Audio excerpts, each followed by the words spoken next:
ก็ใส่เส้นใหญ่ๆเลยไม่นา48เลยเพราะว่ามันสิตกอยู่3 เมตรแต่ว่าตูมใส่แต่2 เมตร 40 บาทเกลียดหน่อยออกงามโอ้ยตัวไปแล้วพกโดยสบายดีเด้อพี่น้องเด้อมื้อนี้ก็มานั่งอยู่ทางเฮือนลุงพามีเพิ่นแหละพี่น้องเอ้ยพอดีพากันมากินแกงหน่อไม้อยู่พี่มาหาหน่อไม้แล้วก็ฝนตกแน่ก็สิพากันมาเฮ็ดตูบแหละแต่ว่าฝนตกก็เลยหยุดหาก็ได้เฮ็ดวังหนึ่งพี่น้องเอ้ยหักมุ้งแล้วก็บ่แม่นมุ้งพี่น้องใส่ข้าวใส่หยังแล้วเบิดเลยใส่ปลาลุมปลาทรายหากันลงมากินนี่ก็พอดีว่าสิมุ้งต่อเลยผัดว่าลืมพี่น้องเอ้ยมีแต่สว่านบ่มีหัวตัวจับใส่น็อตนะน็อตมีแล้วทงหนึ่งเลยบ่มีดอกตัวสิมาจับตัวนี้พี่น้องนี่แต่หัวนี่ได้แต่น็อตมาน็อตกว่าทงหนึ่งน็อตตั้งแต่ข้าวเพื่อนพุ่นแหละซื้อมาเผื่อไว้มันเหลืออยู่สิมาไว้นี่ตัวลืมซ้ำอันอื่นน่ะถือมาเบิดเลยกะบ่เป็นยังเอาไว้เป็นมื้ออื่นซะเพราะว่ามันพอกระเทินมันสิค่ำแหละมันสิมื้อเอาก็ได้ใส่ห่างใส่ยังแล้วพุ่นแหละพี่น้องมีแต่เตรียมมุ้งอย่างเดียวหลังกะสีก็เอามาแต่เฮือนพุ่นแหละพี่น้องหลังสีเก่ายังสิบ่พอประมาณ2 แผ่นนี่แหละแต่ว่ามันสิยาวกว่าแล้วเฮาตัดแล้วแหละกองไว้ประมาณ10 แผ่นนี่แหละตัดไว้กับมีส่วนมีเศษมีทั้งตัวคนมาพร้อมพอดีสิเอาไว้ใส่ทั้งข้างมันนะใส่กันสัตว์กันอย่างทั้งข้างมัน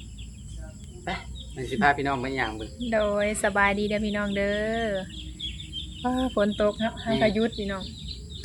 ก็อย่าเลยเนาะเฮาก็เฮ็ดเวียกอย่างอื่นแทนสิค่ำแล้วก็เทินเอาว่าสิมื้อเอาก็ได้เนาะทางฝนทางอยากลมๆเนี่ยพี่น้องใครแต่ว่าเฮาก็เฮ็ดได้ซ้ำนี้ถ้าว่าเฮาเร่งอีหลีก็ประมาณ3 มื้อพี่น้องเพราะว่าเพิ่นก็เฮ็ดแบบที่ฮู้ก็คือผู้เดียวพี่น้องเฮาก็ซอยได้แต่เลื่อยไม้อีหยังหั่นแหละเนาะตอนแรงแม่นตอนเช้าไปเฮาไปหาถ่ายคลิปไปหากินแน่แม่นหาอยู่หากินอย่างอื่นแน่พี่น้องก็เลยได้หลายมื้อแต่ก็บ่เป็นหยังเนาะเพราะว่าเฮาก็ได้หาอยู่หากินไปนำแม่นคันสิเฮ็ดอันเดียวเพิ่นบ่ก็ได้บ่ฮู้ว่าสิกินหยังแล้วเนาะเฮ็ดเวียกก็ไปผู้เดียวก็บ่ได้พี่น้องหาอยู่หากินก็ต้องได้ไป2 คน หามากะถ้ามันได้หลายแล้วหยังก็มากินน้ำกันคือเก่าแหละ กินน้ำกันพี่น้องถ้าหา2 คนแต่มื้อนี้ก็พอดีไปนำกันเลยมาก็ได้หลายเมนูพี่น้องเฮาก็เผื่อมื้อหน้าก็หลายคนเนาะกินนำกันปานกันกินพี่น้องเดี๋ยวเพิ่นสิพาไปเบิ่งอยู่เทิงว่าแม่ไปยุงหลายแล้วนี่เด้เป็นหลังคาบนหลังคาเก่าเนาะมาตัดอันสิ่งเก่าเฮ็ดตัวมันตัดออกก็ได้เก็บไว้เลยบ่ตัวนี้แม่นเก็บเข้าไว้หั่นแหละบ่ในห้องอันนั้นบ่เก็บไปไว้อยู่หั่นเด้อนั่นนะตัวนี้บ่ฮ้องก็ได้มื้ออื่นเฮาก็มุ่งละมื้อนี้ลืมเครื่องตัดเอาเพราะว่ามันสิตกอยู่3 เมตรแต่ว่าตูมใส่แต่2 เมตร 40 ปลาย 40% ไปตัดเอาแต่ตัดนี่เพิ่นก็บ่อยากให้ตัดปานใดละเพราะว่าอย่ามันเข้าขี้เมียงเข้ามาแต่ว่ามันก็บ่เป็นหยังดอกตูบเฮาก็สิเอาขึ้นทางเทิงก็สิมันสิอยู่ในมันสิบ่ถึกคนก็สิบ่ดอกสิบ่เข้าเมียงมันเก็บไม้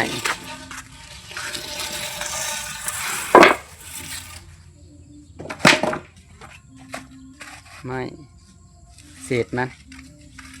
ว่านี่แหละมื้อหน้าเก็บมาใส่เพราะว่าเอามาห้องตัดหลังคากินตัดแผ่นอะลูซิ่งพากันใส่ห่างใส่แล้วบ่ได้พี่น้อง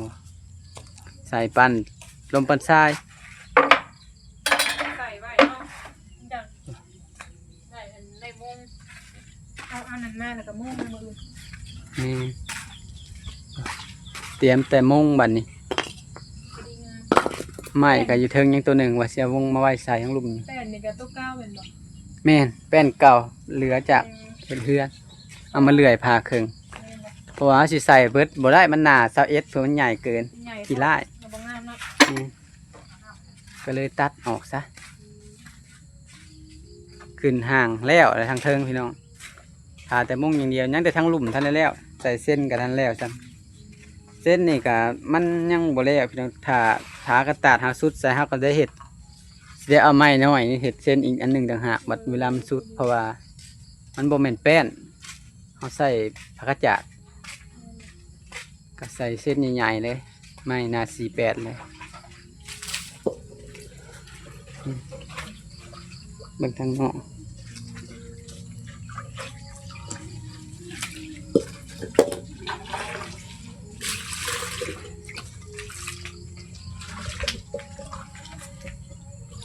ทางลุมกับ46นะเพราะว่าท่านได้เก็บท่านได้แล้ว บ่ได้เก็บเนาะ ท่านได้รอดก็เก็บซ้ำ อันนี้นั่นเฮาเอานั่นบ่แป้นอยู่หันบ่เหลือตัวเป็นไหม แป้นเก่า เป็นเก่าอยู่นั่น แม่น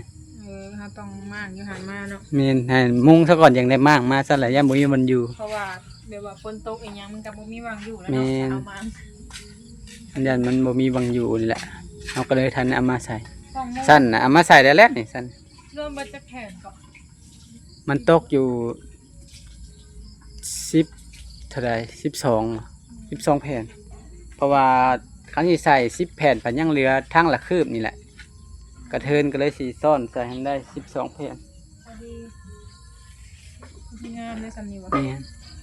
ทางเทิงแล้วเบิดแล้วเป็นบ่ แม่นแล้วเบ่ล่ะ มีแต่เตรียมมุงมืออื่น จะเตรียมมุง ถ้าเบิ่งว่าสิเป็นอะไร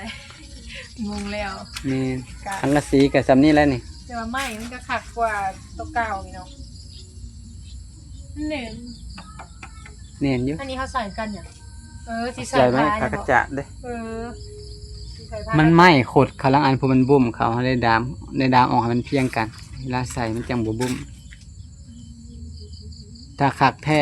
ใส่ผ้ากระจาดมันอยากให้มันงามห้ามบ่ได้ใส่ไม้นั่นผ้าเบีย มันสิงาม พอดีแล้วตำนี้มันก็บ่ได้นั่นพวกพอดีงามทำเนียน คุยมึงแล้วบัดทั้งเทึงบ่ทันใส่ใจหยัง โอ้ บ่ได้ใส่ โค้งนะคักได้ ทั้งเทึงพุ่นน่ะหัวเสาพุ่นน่ะสิบ่ได้บากเพราะว่าอันสิบากกับผัดมันน้อยโพดเลยบ่บาก เป็นจะได้พี่น้องโค้งนี่ผ่านอยู่บ่ผ่านอยู่บ่ ควายลุ่มบ่ติงเพราะว่ามันสูงควายมันอยากติงเนี่ยจังน้อย เนี่ยพอดีเลยสำนี้ มัน เอาไปเอาหนังนี่ โต๊ะกลางอะเฮาก็บ่ได้ใส่เพราะว่ามันสิตามหัวเฮาก็บ่ใส่มันต่ำเพราะกระเทินมันใส่มันก็แน่นเติมขึ้นแต่ว่ามันสิตามหัวเลยบ่ได้ใส่มีแต่สิหาจ่ายใส่เอาแต่ท่านได้ใส่ทางเทิงนะเบิ่งไม้เหลือซะก่อนเพราะว่าไม้ห้ามบ่ให้มันเศษเด้เพราะว่ามันเหลือตัวใดเฮาก็มาเฮ็ดตัวนั้นเลยนี่บ่ทันมีตัวเศษซ้ำหาก็เศษแต่2อันนี่เด้ หาก็เศษแต่ส่วน2อันตัวนี้ไม้หน้า48 2อันไล่มาพอดีบ่ให้มันเศษมีแต่ยันบ่พอซ้ำนะเก็บเครื่องก็เก็บข้าวแจนี่แหละ เก็บไว้พอบาง มัน คน ต้องวิทย์ผลแล้วพอเราจะสิเก็บไว้มันก็วิทย์ผลอยู่ซ้ำนี้ก็ได้อยู่ในเฮือนบ่เป็นหยังดอก เพราะว่าเวลาเฮามาเนี่ยมันจังได้ใส่สบายเนาะ มีแต่ตัวแบบสว่านมันยังมาไว้อยู่ใน บ่ได้คนเมื่อได้บันทือมากค่ะเนี่ย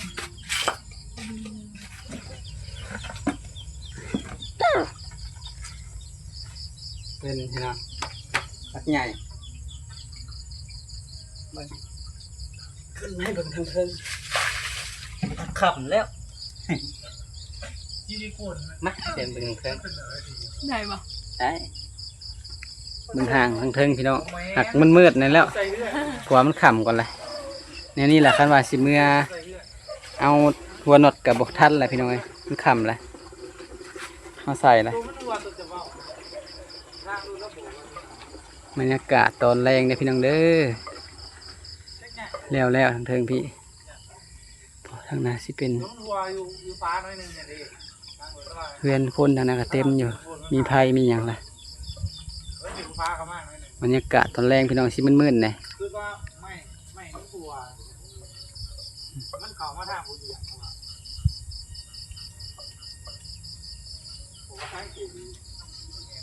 เป็นไม้หน้า48เบิดพี่น้องได้ไม้งามเลย ตัวนั้นก็สิเป็นไม้เหลือจากเฮ็ดเฮือน ไม่เหลือเทคานเทหยังแล้วพี่น้องหาเอามาเลื่อยครึ่งเลื่อยก็เพื่อสิแล้วเพราะว่าบ่มีแนวตัดเลยได้ใส่คนเลื่อยเอา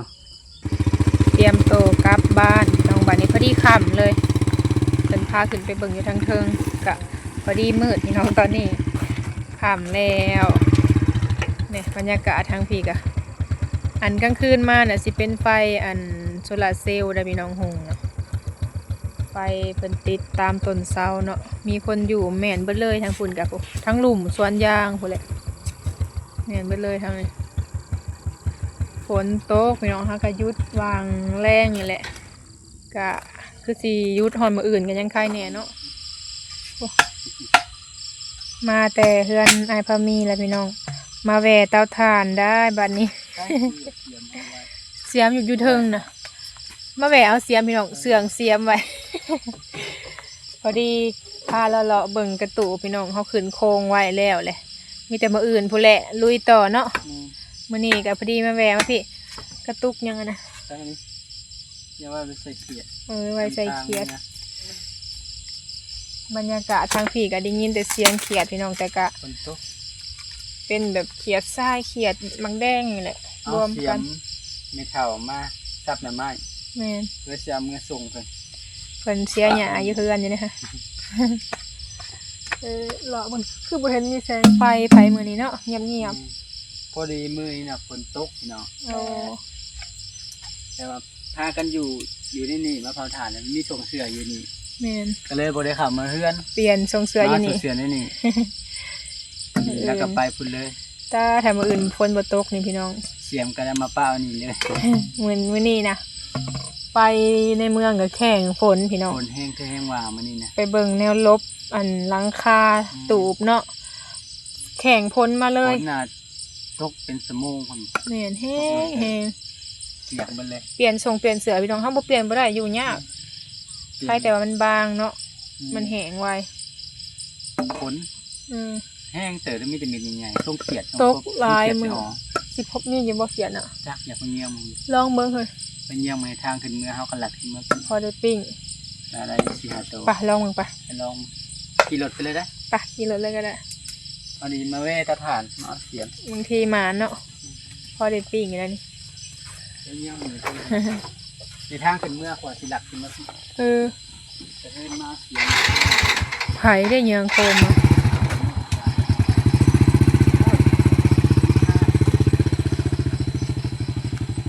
น้องพิมพามายังมาเอ่ยบ่เอ่ยสิเมื่อแล้วมาเอาเสียมมื้อหน้าจังมาหลินน้ำเด้อ บ่เห็นต้นทาง พิมพาว่าไปไสเด้บ่เห็นข้าวเรียกพิมพาเอ้ยโหแล่นมาหาเอ่ย เยี่ยมไปทาง เพิ่นอยากไปน้ำแต่ได้พี่น้องไปหาหน่อไม้กะช่วงนี้แห้งฝนตกบ่อยากเอาเพิ่นไปน้ำยันยุงมีหยังกัดมื้อเช้านี้เพิ่นก็อยากไปโฮมไผน่ะบนบ่จักนะครับบนนมัสการเขียดบนเราเอาเนี่ยไปขุกข้างในได้ยังเบิ่งเขียดก่อนเพิ่นว่าบนเราก็มากาด สิมีอยู่บ่พี่น้อง แม่นบ่จักเขียด แม่นบ่ ตัวแรกแห้งมันเนี่ยบอกโอ้หมดแล้วไปแล้ว ตัวเล็กแห่งมานลงน้ำนำบ่จักเอาบรรยากาศกลางคืนเด้อมาฝากมื้อนี้พี่น้องเอ้ยฝนตกไปไสไกลก็บ่ได้โอ้โคมทางหน้าก็มาแล้วโอ้ทางนี้ประบนมันก็พอได้ปิ้งพี่น้องเอ้ยถ้าว่าคนการลายแหละมันแตกตื่นได้ทางอื่นเพิ่นก็มาคือกันเป็นมาหาการแถวนี้เลย